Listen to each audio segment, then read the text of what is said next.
take a look at what has transpired and perhaps what's to come. We're joined this morning by Osita Okichukwu, who is a member of the APC. Thank you for coming on this morning. Good morning. Well, several comments actually about this screening. We've seen the headlines today, and they're already looking forward to next week at that division between the Senate's Ethics Committee. But you've sat, you've watched, and perhaps heard inside information as a member of the party, which perhaps many others haven't. What's your impression of what has gone on so far? Let me start by saying that I'm one of those who I was kind of worried when the spokesman of the Senate, distinguished Senator Dino Melaya, came and gave hard conditions. Were they hard? Outside the realms of the Constitution. Because I've always been a supporter of the doctrine of separation of powers, but also the interdependence between the two arms. Because the Nigerian people, all while we are campaigning, they need a seamless relationship between the executive and the National Assembly for us to advance into the gains of the votes. Because a study had shown that democracy is in a state of decline. Where in this country? All over the world. Percentage of voter turnout is one of the indices of measuring the commitment of the people in democracy. And the more there is crisis between the legislature and the executive. Doesn't that also depend on the reasons for those dwindling voters turnout? You don't need to go far for reasons in Nigeria. There is abject poverty on the ground, gross unemployment. Not technical issues, those who couldn't receive their PVCs to go and vote. There was a huge number as well. No. If you are committed, commitment, passionate commitment to democracy, you will get it. You don't need to run into problems. So, but when that statement came, I went through the Constitution. I said, basically, the Constitution was talking of, if you are to be a minister, you have to be qualified to be a member of the House of Representatives. And one of the qualifications there is minimum attempted WASC, not even grade 1 or distinction. No, attempted. So when they now came up with, 2 senators from this state must do this, must do that, I said, look, these are conventions. Is that what and why you think it was hard? No, I will go further. I said the conventions must be demarcated from the spirits and letters of the Constitution. But luckily, when they started on Tuesday, you could see the camaraderie between the ministers' nominees and the Senate. And they also allowed most of them, in as much as they are not aware of the portfolio where they are going to determine, or in a way, pilots to give an idea where they're going, like someone like Dr. Hinere Osage. He talked extensively on the health sector. Our distinguished elder statesman, Audobwe, dwelt basically on agriculture, an area where he had been in practice as a practicing farmer for over 3 or 4 decades. You could see Dr. Fayemi go into the poverty issue.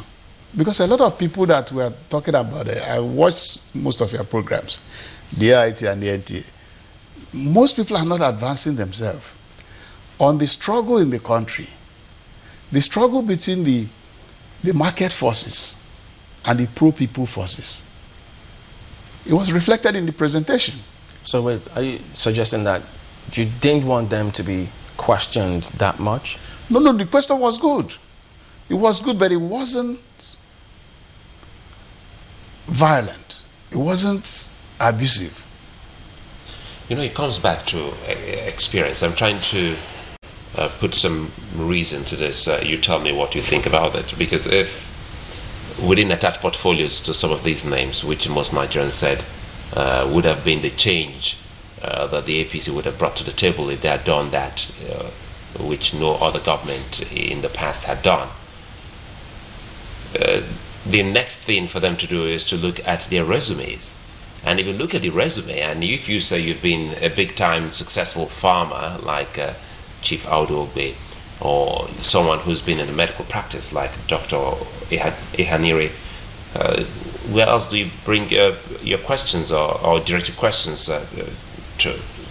The constraints of the senators, it would seem, you're restricted to the resume of these nominees. I agree with you to a broader extent. But I also know that some of them have already started having an idea of where they're going. If you hear somebody like Engineer Suleiman Adamu, he's not only talking engineering, he was also trying to be directive on areas like Ministry of Works. You heard Jibrin Ibrahim extensively talking about the Federal Capital Territory, though that's where he worked all his life until recently when he went on secondment. And you could also notice that on the other side is Udodoma, distinguished Senator Udodoma, Dr. Ibe Kachuku. These are the market forces. I was surprised when he was also talking about removal of subsidy. When Mr. President, who is very much aware that his basic support in the country is on the grassroots, not the elite structure. The 12 million votes he got in 2003, in 2011, and the 15.4 were basically on the pyramid base level.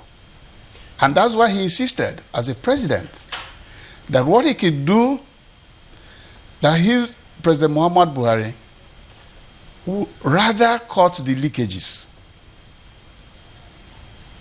in the fuel importation and supply chain.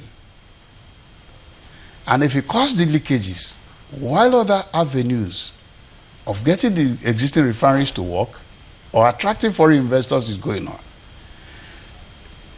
If I quote him correctly, he said his idea about removal of the subsidy is that transportation costs will skyrocket.